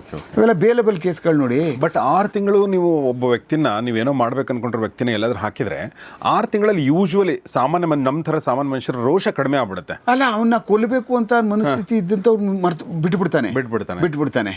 ಆಮೇಲೆ ಹಂಗಾಗ್ಲಿಲ್ವಾ? ಇಲ್ಲಿ ಏನಾಯ್ತು, ಆಚೆ ಬಂದರು ಒಬ್ಬೊಬ್ಬರೆಲ್ಲ ಆಚೆ ಬಂದರು. ಅಲ್ಲಿ ಎಲ್ಲರಿಗೂ ಹಂಗಾಗಲಿಲ್ಲ. ಈ ತನ್ವೀರು, ಇಸ್ತಿಯಾಕು ಮತ್ತು ಇವ್ರಿಗೆಲ್ಲ ಇಸ್ತಿಯಾಕಿತ್ತು. ತನ್ವೀರ್ ಮತ್ತು ಇನ್ನೊಂದು ಅವರೆಲ್ಲ ಇದ್ರಲ್ಲ, ಅಯ್ಯೋ ಬಿಡ ಏನು ಸಾಕಾಗೋಗ್ಬಿಟ್ಟದೆ ನಮ್ಮ ಮುಂದೆ ಬಿಡಲ್ಲ ಪೊಲೀಸವ್ರುಗಳು ಅನ್ನುವಂಥ ನಾನು ಬೇಡಪ್ಪ, ಇನ್ನು ಸವಸ್ವಿ ಬೇಡ ಏನು ಬೇಡ ಅಂತ ಅಂದ್ಬಿಟ್ಟು ಅಂತ ತನ್ವೀರ್ ನಾನು ಈ ಬೇಡವೇ ಬೇಡ ಈ ಜೀವನ ಅಂತ ಹೇಳ್ಬಿಟ್ಟು ಅಂತ ಹೋಗ್ಬಿಟ್ಟು ಹಣ್ಣಂಗಡಿ ರೆಸಲ್ ಮಾರ್ಕೆಟಲ್ಲಿ ಕೂತ್ಕೊಂಡು ಫೋಟೋ ತೆಗೆದ್ಬಿಟ್ಟು ವಾಪಸ್ಸು ಹಣ್ಣಿನ ಅಂಗಡಿಗೆ ಅಂತ ಅಂದ್ಬಿಟ್ಟು ಒಂದು ಫೋಟೋ ಎಲ್ಲ ಬಂದ್ಬಿಟ್ಟಿತ್ತು ಪೇಪರಲ್ಲಿ. ಮರಳಿ ಹಣ್ಣಿನ ಅಂಗಡಿಗೆ ಅಂತ ಬಂದ್ಬಿಟ್ಟಿತ್ತು ತನ್ವೀರ್ದಾಗ. ನಾವೆಲ್ಲ ಇದೆಲ್ಲ ಮಾಡಿ ಏನಾರ ರೌಡಿಸಮ್ ಮಾಡಿದೆ ಅಂದರೆ ಮಗನ ನೆಕ್ಸ್ಟ್ ಇನ್ನೊಂದು 100 ಕೇಸ್ ಹಾಕ್ತೀವಿ ನನ್ನ ಮಗಂದು, ಜೀವನದಲ್ಲಿ ಜಿಂದಗಿಲಿ ಈಚೆ ಬರೋಕ್ಕಾಗಬಾರ್ದು ನೀನು, ಆ ಥರ ಮಾಡಿ ಇಟ್ಬಿಡ್ತೀವಿ ಅಂಥೇಳಿ ಎದುರಿಸಿ. ಒಳ್ಳೆ ಫ್ಯಾಮಿಲಿ, ಅವ್ರ ತಾಯಿ, ಅವ್ರ ಅಣ್ಣಂದಿರು, they are all very good family ಅವರು. ತನ್ವೀರು ಫ್ಯಾಮಿಲಿ ಅವು ಏನು ಒಂಥರ ಏನು ಅವ್ರಿಗೇನು ಹಣಕಾಸಿಗೆ ತೊಂದರೆ ಇಲ್ಲದಿದ್ದವರಲ್ಲ. ಆಮೇಲೆ ಈ ಥರ ಅವಿದ್ಯಾವಂತರಲ್ಲ, ಎಲ್ಲ ವಿದ್ಯಾವಂತರೇ. ಈಗೋಯಿಸಮಿಂದ ಅವ್ನು ತೆಗೆಲಾಕೊಂಡಿದ್ದೀವನು. ಬಟ್ ನಾವು ನನಗೆ ಅನ್ನಿಸ್ತದೆ ಅವನಿಗೆ ಮೊದಲೇ ಅವನಿಗೆ ಇಲ್ಲ ಸರ್ ಮಾಡಲ್ಲ ಸರ್ ಎಲ್ಲ ಹಿಂಗೆ ಮಾಡಲ್ಲ ಸರ್, ಸರ್ ದೇವರಾಣೆ ಸರ್ ಮಾಡಲ್ಲ, ಹಂಗೆ ಹೋಗ್ಬಿಟ್ಟ. ಹಣ್ಣಂಗಡಿ ಇಟ್ಕೊಬಿಡ್ತೀನಿ ಅಂದ್ಬಿಟ್ಟು ಎಸ್ ಡಿ ಬೂತ್ ಎಲ್ಲ ಇಟ್ಕೊಂಡು ಎಲ್ಲ ಮಾಡಿಕೊಂಡು ನೋಡಿ ಸರ್ ಬನ್ನಿ ಸರ್ ನೀವು ಒಂದೇ ನಮ್ಮನ್ನು ಕರ್ಕೊಂಡು ಎಸ್ ಡಿ ಬೂತ್ ಓಪನ್ ಮಾಡ್ಕೊಂಡು ಹಾಗೆ ಯಾರ ಬಂದು ಕಡ್ದಾಕ್ಬಿಟ್ಟಾರ ಕಣೋ ಮುಂಡೆ ಮಗನೇ ಹುಷಾರಾಗಿರೋ ಬರಲ್ಲ ಬಿಡಿ ಸರ್, ಇಲ್ಲ ನಾನು ಬರಲ್ಲ ಬಿಡಿ ಸರ್, ಅಷ್ಟು ಧೈರ್ಯ ಅದೆಲ್ಲ ಬಿಡು ಹೋಗ್ಲಿ ನಿನ್ನನ್ನು ಕರೆದ್ಬಿಟ್ರು ಮತ್ತೆ ಇನ್ನೊಂದು ದಿವಸ ಶಿವಾಜಿನಗರ ಬಂದಾಗೋಯ್ತದೆ ಕಣ, ಆಮೇಲೆ ರಾಮಾಯಣ ಅಂತೇಳಿ ನಾವು ಅವ್ನಿಗೆ ಚುಡಾಯಿಸ್ತಿದ್ದೋ. ಆಗ ಸ್ವಲ್ಪ ದಿವಸ ಇದ್ದ ಅಲ್ಲಿ ಕುಂತ ಅದನ್ನು ಹಣ್ಣು ತಂದು ಅಲ್ಲಿಂದ ಬಂದವೆಲ್ಲ ಎಲ್ಲ ಖಾಲಿ ಆಗೋ ಅಷ್ಟೊತ್ತಿಗೆ ಇವನು ಖಾಲಿ ಆಗ್ಬಿಟ್ಟ. ಆತಗೆ ಹೆಂಗೆ ಖಾಲಿ ಅಂದರೆ ಅದು ಇರಿಸ್ಕೊಂಡು ಆ ಜಾಗದಲ್ಲಿ ಕೂರಿಸ್ಕೊಡ್ಬೇಕಲ್ಲ ಬಿಡಿ ಮಕ್ಕಳು. ಆ ಜಾಗ ಹೆಂಗ್ ಕುನುಕಾಗಿ ಬಿಡ್ತಾರ ಇವರು. ಆಮೇಲೆ ಏನಾಯ್ತು, ಹೀಗೆ ಒಂಥರ ಅವು ಏಣಿಯಾಟ ನಡೀತಾ ಇತ್ತು ರೌಡಿಸಮ್ದು. ಆಮೇಲೆ ಒಂದು ದಿವಸ ಇವನಿಗೆ ಕೈಗೆ ಫರೂಕ್ ತಗೊಳಕೌಟವನೆ. ಫರೂಕು ಅದನ್ನು ಹೇಳಿದಲ್ಲ ನಿಮಗೆ, ಒಂಥರ ಅವನಿಗೆ ಇವನು ಅಂದರೆ ಬ್ಯಾಕ್ ಸಪೋರ್ಟ್ ಅಂತ ಅಂದರೆ ಮೋರಲಿ ಯಾರಿಗೆ, ರಿಜ್ವಾನ್ಗೆ ಅವನು ಹಬ್ಬ ಇದ್ದ. ಏನು ಇಂಥ ಒಳ್ಳೆ ಹುಡುಗನ್ನೆಲ್ಲ ಅವ್ನ ಮಕ್ಕಳು ಹಾಳು ಮಾಡಿಬಿಟ್ರಲ್ಲ, ಎದುರಿಸಿ ರೌಡಿಸಮ್ಗೆ ತೊಗೊಂಡೋಗಿ ಹಾಕ್ಬಿಟ್ರಲ್ಲ, ಇದೆಲ್ಲ ಬೇಕಾಗಿತ್ತು ಅವ್ರಿಗೆಲ್ಲ ಹಾಗೆ ಹೀಗೆ ಅಂತ ಹೇಳ್ಬಿಟ್ಟು ಧೈರ್ಯವಾಗಿ ನಿಂತ್ಕೊಂಡು ಮಾತಾಡ್ತಿದ್ದಂಥ ಅವ್ನು ಫರೂಕು. ಓಕೆ ಸರ್, ಫರೂಕ್ ಸತ್ನಲ್ಲ ಸರ್, ಒಬ್ಬ ಚಪ್ಪಲ್ ಹಮ್ಮಿದಿನ ಬ್ರದರ್ ಒಬ್ಬ ಅಲ್ಲ, ಇವನ್ನ ಫರೂಕ್ನ ಇವರೇ ಮರ್ಡರ್ ಮಾಡೋದು. ನಾವು ಹಿಂದೆ ಹೇಳಿದ್ದೀನಲ್ಲ, ಹೇಳಿದ್ರೆ ಸರ್. ಹಿಂದೆ ಹೋಗಿ ಬಂದ್ರಿ. ಅವನಿಗೆ ಅವ್ರು ಆಚೆ ಬಂದಾದ್ಮೇಲೆ ಇವ್ರು ಮರ್ಡರ್ ಮಾಡೋದು, ಹೊರಗಡೆ ಬರ್ತಾರಲ್ಲ ಅವಾಗ ಇವನು ಆ ಥರ ಬುದ್ಧಿ ಹೇಳ್ತಿದ್ದವನು. ಇವನು ತೊಗೊಂಡೋಗ್ಬಿಟ್ಟು ಅಲ್ಲಿ ರಿಂಗ್ ರಸ್ತೆ ಕಿಡ್ನಾಪ್ ಮಾಡ್ಕೊಂಡು ಎತ್ಕೊಂಡೋಗಿ ಮರ್ಡರ್ ಮಾಡ್ತಾರಲ್ಲ ಇವನನ್ನ. ಓಕೆ ಫರೂಕ್ಗೆ ಯಾರು ಹೊಡಿಬೇಕು, ಅವ್ನು ಹೊಡೆದ್ಬಿಟ್ರೆ ಇವ್ರದ್ದೆಲ್ಲ ಬ್ಯಾಕ್ ಸಪೋರ್ಟ್ ಮಾಡ್ತಿದ್ದ, ಮತ್ತು ಅವನಿಗೆಲ್ಲ ಸಪೋರ್ಟ್ಗಳು ಮಾಡ್ತಿದ್ದ. ಆಮೇಲೆ ಅಲ್ಲಿ ಇಲ್ಲಿ ನಿಂತ್ಕೊಂಡು ಅವ್ರ ಕಡೆ ಎಲ್ಲ ದೊಡ್ಡವ್ರ ಹತ್ರ ಎಲ್ಲ ಮಾತಾಡ್ತಾನೆ ಇವನು, ಅವ್ರು ಸರಿ ಇವ್ರು ಸರಿ ಅಂತ ಅಂದ್ಬಿಟ್ಟು ಅಂತೇಳಿ ಇವ್ನಿಗೆ ಯಾರಿಗಾದ್ರೂ ಒಟ್ಟಿನಲ್ಲಿ ಅವ್ರ ಮನಸ್ಥಿತಿ ಏನಿತ್ತು ಅಂದರೆ ಅವ್ನ ಕಡೆಯವ್ರಿಗೆ ಯಾರಿಗಾದ್ರೂ ಇನ್ನೊಬ್ಬನಿಗೆ ನಮ್ಮ ಹಾಕ್ಬಿಟ್ಟು ಒಳಗೆ ಕಳಿಸ್ಬೇಕು, ಹೊಡೆದಾಕ್ಬೇಕು ಅನ್ನುವಂಥ ಒಂದು ಭಾಳ ಟೈಟ್ ರೋಪಲ್ಲಿ ಇದ್ದಂಥ ಸಮಯದಲ್ಲಿ ಏನಾಗೋಯ್ತು, ಫರೂಕ್ ಸಿಕ್ಬಿಟ್ಟ. ಫರೂಕು 2-3 ಕಡೆ ಅವನು ಆವಾಜ್ ಹಾಕ್ಸ್ತಾ, ಅಂದರೆ ಮಕ್ಕಳು ಸುಮ್ಮನೆ ಇರು ಕೇಳೋವ್ರಿಗೆಲ್ಲ ಅವನು ಒಂದು ಸ್ವಲ್ಪ ಎಲೈಟು, ಏಕೆ ಇವೆಲ್ಲ ಏನು ಬುದ್ಧಿ ಇಲ್ಲ ಏನಿಲ್ಲ ತಲೆಯಲ್ಲಿ, ಸುಮ್ಮನೆ ಹಿಂಗೆಲ್ಲ ಏನೋ ಯಾವುದೋ ಕಿತ್ತೋಗಿರೋ ಯಾವುದೋ ಮೊಂಡಿ ಚಾಕುಗಳು ಇವೆಲ್ಲ ಹಿಡ್ಕೊಂಡು ನಾವೆಲ್ಲ ಗೊತ್ತಲ್ಲ, ನಮ್ಮ ಕೈಗೆಲ್ಲ ಬರುವೆಲ್ಲ AK-47 ಬರ್ತವೆ, 56 ಗನ್ಗಳು, ಇವೆಲ್ಲ ಬೇಕಾಗಿಲ್ಲ ನಮಗೆಲ್ಲ, ಯಾಕೆ ಹಿಂಗೆಲ್ಲ ಎದುರಿಸಿ ಹಂಗೆ ಮಾಡ್ತೀವಿ, ಹಿಂಗೆ ಹೊಡಿತೀವಿ, ಹಂಗೆ ಮಾಡ್ತೀವಿ ಅಂದ್ಬಿಟ್ಟು ಅಂತ. ಆಯ್ತಲ್ಲ ಇವಾಗ ಅವನು ಜೈಲಲ್ಲಿದ್ದಾನೆ, ಇವ್ರು ಬಂದಿದ್ದಾರೆ ಈಚೆಗೆ, ಏನೋ ಒಂದು ಕಡೆ ಕೂತ್ಕೊಂಡು ಎಲ್ಲ ಏನೋ ಹೆಚ್ಚು ಕಡಿಮೆ ಇನ್ನು ಮುಂದೆ ಏನೂ ಆಗಬಾರ್ದು ಆ ಥರ ನೋಡ್ಕೊಂಡು ಹೋಗ್ಬೇಕಲ್ಲ, ಹಿಂಗೆಲ್ಲ ಮಾಡಿದ್ರೆ ಸರಿ ಹಾಗೆ ಹೀಗೆ ಅಂತ ಒಂದು ಸ್ವಲ್ಪ ರೋಪ್ದಾರಿಕೆ ಒಂದು ಪರುಕ್ಕು ಹಾಕಿದ್ದು ಏನು ಮಾಡ್ಬಿಡ್ತಾರೆ, ಹಿಂಗೆಲ್ಲ ಮಾಡ್ತಾರೆ, ಅವ್ನಿಗೆ ಹಾಕ್ಬೇಕಣೋ ಅಂತ ಹೇಳ್ಬಿಟ್ಟಿದ್ದು ಏನು ಮಾಡ್ಬಿಡ್ತಾರೆ ಇವ್ರುಗಳು. ಇವ್ನು ತನ್ವೀರ್ಗೆ ಗೊತ್ತೇ ಇರೋದಿಲ್ಲ, ಇಸ್ತಿಯಾಕೆ ಹೇಳ್ತಾರೆ ಹಿಂಗೆ ಫರೂಕ್ ಹಿಂಗೆ ಸಿಕ್ಕಾಕೊಂಡಿದ್ದಾನೆ ಅಂತ ಅಂದ್ಬಿಟ್ಟು ಎತ್ಕೊಂಡು ಹೋಗ್ತಾ ಇದ್ದೀವಿ ಅಂದ್ಬಿಟ್ಟು ಅಂತ. ನಾಗವಾರ ಆ ಕಡೆ ಸೈಡ್ ಬರುತ್ತೆ, ಹೆಗಡೆ ನಗರದ ಕಡೆ ರೋಡ್ ಬರುತ್ತೆ, ಮೇನ್ ರೋಡು, ಅಲ್ಲಿ ಹಾಕೋಣ ರಿಂಗ್ ರೋಡಲ್ಲಿ ಹಾಕೊಂಡು ಅವನು ಮರ್ಡರ್ ಮಾಡ್ಬಿಟ್ಟು ಬಂದುಬಿಡ್ತಾರೆ ಫರೂಕ್ಗೆ. ಇದು ಆಲ್ರೆಡಿ ನೀವು ಹೇಳಿದ್ರಿ ಸರ್, ಇದು ಈ ಫರೂಕ್ದು ವಿಚಾರ. ಆಮೇಲೆ ಫರೂಕ್ ಮರ್ಡರ್ ಆಗ್ಬಿಟ್ಟಾದ್ಮೇಲೆ ಏನಾಗ್ತದೆ, ಮತ್ತೆ ಈ ಗ್ಯಾಂಗೆಲ್ಲ ಮತ್ತೆ ಒಳಗೆ ಹೋಗ್ಬಿಡ್ತಾರೆ. Okay okay. ಮತ್ತೆ ಫುಲ್ ಟೀಮ್ ಒಳಗಡೆ ಅರೆಸ್ಟ್, ಢಣ ನಮ್ಮ ಪ್ರವೀಣ್ ಆಗ್ತಾನಲ್ಲ ಬಾಗ್ಲು ಲಾಕಪ್ತು ಆ ಥರ ಢಣ್ ಅಂತ ಹಾಕ್ಬಿಟ್ಟು ತಳ್ಬಿಡೋದು ಆ ಥರ. ಯಾವುದ್ರಲ್ಲಿ ಅಲ್ಲ ನಮ್ಮ ಇವನು ಎಂಥದ್ದು ಅವ್ರದ್ದೇನು ಯೂಟ್ಯೂಬ್ ಸತ್ತೋಗ್ಬಿಟ್ನಲ್ಲ ಸರ್, ಎಂಥವ್ರು, ಓಕೆ, ರಾ ಪ್ರವೀಣ್ ಅವನು ಅವನಿಗೆ ನಾವೆಲ್ಲ ಕಥೆ ಹೇಳುವ. ಆಮೇಲೆ ಇದನ್ನೆಲ್ಲನೂ ಈ ಸ್ಟೋರಿಗಳೆಲ್ಲನೂ ಇದಕ್ಕಿಂತ ಮೊದಲು ರವಿ ಬೆಳಗೆರೆ ಅವ್ರು ನಮ್ಮ ಹತ್ರ ಭಾಳ ಕೇಳಿದರು. ಯಾಕೆ ನಾವೆಲ್ಲ 95ನಲ್ಲಿ ಅಲ್ಲೇ ಇದ್ಕೊಂಡೆಲ್ಲ ಇದ್ವಲ್ಲ ನಾವು. ಅವಾಗ ನಾವೇ ಒಂದು ದಿವಸ ಎಲ್ಲೋ ಒಂದು ಕಡೆ ಕರೆದ್ರು ಅವರು ನಮಗೆ, ಬೆಸ್ಟ್ ಕ್ಲಬ್ಬು, ಬನ್ನಿ ಉಮೇಶ್ ಹಾಗೆ ಹೀಗೆ ಅಂತ ಹೇಳ್ಬಿಟ್ಟು ಅಂತ. ಆವಾಗ ಇವನು ರಾ ಪ್ರವೀಣು ಇದ್ದ, ಹಿಂಗೆ ಕರಿತಾ ಇದ್ದಾರೆ ಅಂತ. ಆಯಿತು ಬರ್ತೀವಿ ಅಂತೇಳಿ ಎಲ್ಲ ಪಿನ್ ಟು ಪಿನ್ ಏನೇನು ನಡೀತು ಹೆಂಗೆ ಹಾಗೆ ಹೀಗೆ ಅಂತೇಳಿ. ಆಮೇಲೆ ನೋಡಿದ್ರದು ನಾವು ಹೇಳೋದು ಅರ್ಧ ಗಂಟೆ ಏನು ಸಿರೀಸ್ ಶುರು ಆಗ್ಬಿಡ್ತು ನಾವು ಒಂದು, ಅಯ್ಯೋಯ್ಯಪ್ಪ ಇದೇನೇ ಇದು ಕತೆ ಇದು, ಏನಿದು ಹಿಂಗಾಗೋಗ್ಬಿಟ್ಟದಲ್ಲ ಪರಿಸ್ಥಿತಿ ಅಂದ್ಬಿಟ್ಟು ಅಂತ. ರವಿ ಬೆಳಗೆರೆ ಥರ ಯಾರು ಬರಲ್ಲ ಬಿಡಿ, ರೌಡಿಸಮ್ ಸಂಬಂಧಪಟ್ಟ ಹೌದೌದು ಬೇರೆ ಲೆವೆಲ್. ಆಮೇಲೆ ಒಂಥರ ಆ ಒಂದು ಬರಹದ ಇದು ಹೌದೌದು ಪಾಪಿಗಳ ಲೋಕದಲ್ಲಿ. ಆಮೇಲೆ ಸಿಕ್ಕಾಬಟ್ಟೆ ಇದಾಗಿ ಒಂದು 2-3 ವಾರ ಕಂಟಿನ್ಯೂಸ್ ಆಗಿ ಬಂತದ್ದು. ನಾವು ಹೇಳ್ಬಿಟ್ಟು ಬಂದಿದ್ದು ಈ ಥರ ಹೀಗಾಯಿತು, ಹೀಗೆ ಇಂಥವ್ರು ಪಾರ್ಟಿಸಿಪೇಷನ್ ಹೆಂಗೆ, ಇವ್ರ ಕಥೆಗಳು ಹೆಂಗೆ, ಆಮೇಲೆ ಎಲ್ಲೆಲ್ಲಿ ಅವ್ರ ಮನೆಗಳು ಇದೆಲ್ಲನೂ ಏನ್ಬಿಟ್ಟು ಅಂತ. ಆಮೇಲೆ ಅದು ಇದರಲ್ಲಿ ಯಾವುದು ಅದೇ ತಾನೇ ಪ್ರಾರಂಭ ಆದದ್ದು ವರ್ಷಗಳೆಲ್ಲ ಹಾಯ್ ಬೆಂಗಳೂರೆಲ್ಲ ಕ್ವಾಲಿಫೈಯರ್ಸ್ ಅದಾದಾಗಲೇ ಇದೆಲ್ಲ ಬಂದಿದ್ದು. ಆ್ಯಕ್ಚುಲಿ ಮರ್ಡರ್ ಆದಂಥ ಪರಿಸ್ಥಿತಿನಲ್ಲೇ ಈ ಪೇಪರು ಸಹ ಬಂದಿದ್ದು. ಅವಾಗೇನಾಗೋಯ್ತು, ಈ ಒಂದು ಅಪರಾಧ ಕೃತ್ಯಗಳೇ ಸಖತ್ತಾಗಿ ಬರೋಕ್ಕೆ ಶುರುವಾಗ್ಬಿಟ್ಟು ಅದರಲ್ಲಿ ಪೇಪರ್ಲಿ. ಆಮೇಲೆ ನಮಗೂ ಇಷ್ಟೊಂದೆಲ್ಲ ಬರ್ದವ್ರೆ ಇದು ಪೇಪರ್ಗಳಲ್ಲಿ ಯಾರಿಗೆ ಕೊಟ್ಟವ್ರು, ನೀವು ಯಾರೋ ಕೊಟ್ಬಿಟ್ಟಿದ್ದೀರಿ ರೀ, ನಮಗೆಲ್ಲ ಒಂಥರ ಗೊತ್ತಾಗ್ಬಿಡ್ತಲ್ಲಪ್ಪ ಅವ್ರಿಗೆಲ್ಲ ಹಾಗೆ ಹೀಗೆ ಬರ್ದ್ರೆ ಬರ್ಕೋತಾರೆ ಬಿಡಿ, ಇನ್ನೇನಂತೆ ರಾಮಾಯಣ. ನಾವೇನು ಕೆಟ್ಟದ್ದೇನು ಹೇಳಿರಲಿಲ್ಲ, ನಾವು ಸರಿಯಾಗಿ ರಿಪೇರಿ ಮಾಡಿದ್ದು ಅಂತಲೇ, ಸರಿಯಾಗಿ ರಿಪೇರಿ ಮಾಡಿದ್ರು ಅಂತಲೇ ಬರೆದಿದ್ರು ಅವರು. ನರಗಳನ್ನೆಲ್ಲ ಎತ್ತಾಕೊಬಿಟ್ಟವ್ರು ಪೊಲೀಸ್ನವ್ರುಗಳು, ಅವ್ರು ಕಿತ್ತಾಕ್ಬಿಟ್ಟವ್ರೆ ಎಲ್ಲ ಫುಲ್ಲು ಅಂದ್ಬಿಟ್ಟು ಅಂತ. ಹಂಗೇನು ಸುಮ್ಮನೇನು ಅವ್ನಿಗೇನು ಉಗಳೇನು ಬರೆದಿರಲಿಲ್ಲ ರವಿ ಬೆಳಗೆರೆ ಅವರು ಸಹ ಪೇಪರ್ಗಳಲ್ಲಿ. ಆಮೇಲೆ ಇವರೆಲ್ಲ ಟೀಮ್ ಮತ್ತೆ ಯಾವಾಗ ಫರೂಕ್ ಮರ್ಡರ್ ಕೇಸಲ್ಲಿ ಒಳಗೋಗ್ಬಿಡ್ತಾರೆ ಟೋಟಲ್ ಟೀಮು. ಆ ಕಡೆ ರಿಜ್ವಾನ್ ಒಳಗಡೆನೇ ಇರ್ತಾನೆ, ಅವ್ರು ಯಾರೂ ರಿಲೀಸ್ ಆಗಲ್ರು, ಎಲ್ಲ ಒಳಗಡೆ ಟೈಟ್ ರೋಪಲ್ಲಿ ಕೂತ್ಕೊಬಿಡ್ತಾರೆ. ಆವಾಗ ಏನಾಗುತ್ತೆ ಅಂದರೆ ಫಸ್ಟ್ ರಿಟಾಲಿಯೇಷನ್ ಮರ್ಡ್ರು ಫರೂಕ್ ತಾಗ್ಬಿಡುತ್ತೆ. ಹಾಂ, ಕ್ವಾಲಿಫೈಯರ್ಸ್ಗೆ ರಿಟಾಲಿಯೇಷನ್ ಆಗಿದ್ದೆ ಫಸ್ಟ್ ಮರ್ಡ್ರು ಫರೂಕ್ದು. ಆ ಕಾರಣಕ್ಕೆ ರಿಟಾಲಿಯೇಷನ್ ಶುರು ಆಗ್ಬಿಡ್ತು ಅಂತಾಗ ನಮಗೆಲ್ಲ ಭಯ, ಪೊಲೀಸವ್ರಿಗಲ್ಲಿದ್ದಂಥವ್ರಿಗೂ ಮತ್ತು ಎಲ್ಲ ಪೊಲೀಸ್ ಕಮಿಷನರ್ ಆಫೀಸಲ್ಲೂ ರಿಟಾಲಿಯೇಷನ್ ಮತ್ತು ಶುರುವಾದವಲ್ಲ ಇವು ಹೆಂಗೆ ಈಗ ಹೆಂಗೆ ನಿಲ್ಲಿಸೋದಿವ, ಇದಾಗೆ ಪ್ಲ್ಯಾನ್ ಆಫ್ ಆ್ಯಕ್ಷನ್ ಯಾಕೆ ಮಾಡ್ಬೋದು ಹಾಗೆ ಹೀಗೆ ಅಂತೇಳಿ ನಡೀತಾ ಇರುವಂಥ ಸಮಯದಲ್ಲಿ ನಾವೆಲ್ಲ ಅಲ್ಲಿಂದ ನೆಕ್ಸ್ಟ್ ನಾವೆಲ್ಲ ಚಿಕ್ಕಪೇಟೆಗೆ ಬಂದುಬಿಡ್ತೀನಿ. ನಾನು ಚಿಕ್ಕಪೇಟೆ ಪೊಲೀಸ್ ಸ್ಟೇಷನ್ಗೆ ಆವಾಗ ಶಿವರಾಮ್ ಸಾಹೇಬ್ರು ಇರ್ತಾರೆ. ಆವಾಗ ನಾನು ಅಲ್ಲಿಗೆ ಟ್ರಾನ್ಸ್ಫರ್ ಆಗ್ತದೆ. ಆವಾಗ 96 ನಾನು ಇಲ್ಲಿಗೆ ಬರ್ತೀನಿ. ಆದಮೇಲೆ ಅಲ್ಲಿ ಮತ್ತೆ ರಿಟಾಲಿಯೇಷನ್ಗೆ ನಿಲ್ಲಲ್ಲ, ಮತ್ತೆ ಇದು ಕೌಂಟ್ರು ಪ್ರಾರಂಭ ಸ್ಟಾರ್ಟ್ ಆಗೋಯ್ತದೆ. ಇದು ಅದರಲ್ಲಿ ಏನಾಗುತ್ತೆ, ಇವನು ಅಲ್ಲಿ ಅಲೀಂ ಪಾಷಾ ಅಂತ ಒಬ್ಬಿರ್ತಾನೆ ಅವನು ಅಲೀಂ ಪಾಷಾ ಬೇಸಿಕಲಿ ಬಂದು ಕ್ವಾಲಿಫೈಯರ್ಸ್ ಭಾಳ ಗಂಟಸ್ಯ ಗಳಸ್ಯ, ತನ್ವೀರ್ಗೂ ಭಾಳ ದೋಸ್ತು, ತನ್ವೀರ ಜೊತೆಯಲ್ಲೇ ಇದ್ದಂಥವನೇ ಅವನು. ಭಾಳ ದಿವಸ ಅವ್ರ ಜೊತೆಯಲ್ಲೇ ಇದ್ದ ಅವನು ಜೊತೇಲಿ ಇದ್ಕೊಂಡು ಅವ್ರು ಬೇರೆ ಬೇರೆ ಅಪರಾಧಗಳು ಮಾಡಿದಾಗೆಲ್ಲ ಒಂದು ಸಲ ಸಾಥ್ ಕೊಟ್ಟಿದ್ದಾನೆ, ಅಲೀಂ ಪಾಷಾ ಅಂದ್ಬಿಟ್ಟು ಅಂತ. ಅವನು ಅಲ್ಲಿ ಅವನೇನೆ ಭಾಳ ಬಲಾಢ್ಯ ಇದ್ದ, ಗಟ್ಟಿಗ ಸಹ ಅವನು. ಆಮೇಲೆ ಬ್ರೈನಿನೂ ಇದ್ದ, ಎಲ್ಲೂ ಅಷ್ಟು ಸುಲಭಕ್ಕೆ ತಗಲಾಕಬಿಡುನು ಅಂತವನು ಅಲ್ಲ, ಬಟ್ ಎಲ್ಲರ ಜೊತೆನೂ ಇದ್ದವನು. ಆದರೆ ತನ್ವೀರ್ ಗ್ಯಾಂಗ್ ಜೊತೆ ಗುರುತಿಸ್ಕೊಂಡವನು ಅವನು